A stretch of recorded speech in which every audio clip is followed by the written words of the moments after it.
C'est devant un parterre de dizaines de milliers de personnes que le président angolais José Eduardo dos Santos, au pouvoir depuis 1975, à la veille des élections législatives et présidentielles prévues ce vendredi, et face au MPLA, Mouvement populaire de libération de l'Angola, est parti au pouvoir. Le principal parti de l'opposition UNITA, mouvement indépendantiste, s'est également réuni autour de son président Isaias Samakuva et entend bien incarner le changement et lutter contre les inégalités. Et parmi les candidats du parti UNITA, Raphaël Savimbi, fils de Jonas Savimbi, chef nationaliste, fondateur du parti, est tué par l'armée angolaise en 2002. Il réclame lui aussi des élections libres et justes. Voici son portrait signé Caroline Dumais.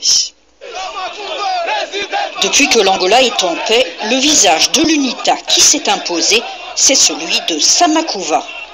Mais 10 ans après la mort de leur père fondateur, Jonas Savimbi, les militants arborent encore ses portraits.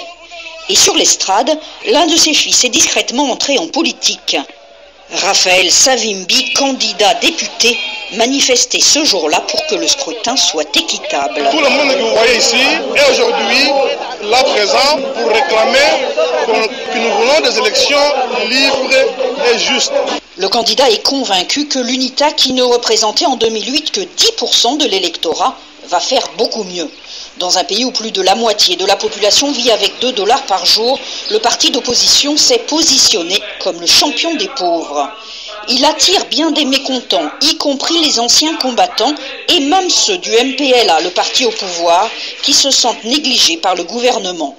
S'il est élu, Raphaël Savimbi promet de les aider.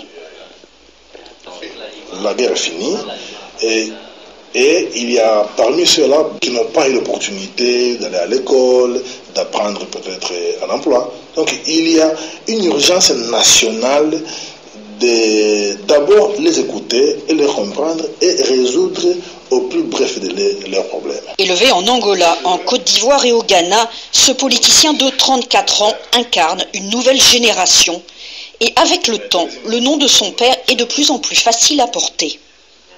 Avant, on disait que tous les maux dont le pays souffrait avaient un seul responsable qui était Savimbi. Mais 10 ans après, les gens se sont dit non, après Savimbi, on aura la paix, on aura l'eau, on aura l'électricité, on aura tout ça là, mais il n'y a pas de tout ça. Raphaël est numéro 26 sur la liste de l'UNITA. Si le parti double son score, il sera député. Sa carrière ne fait que commencer.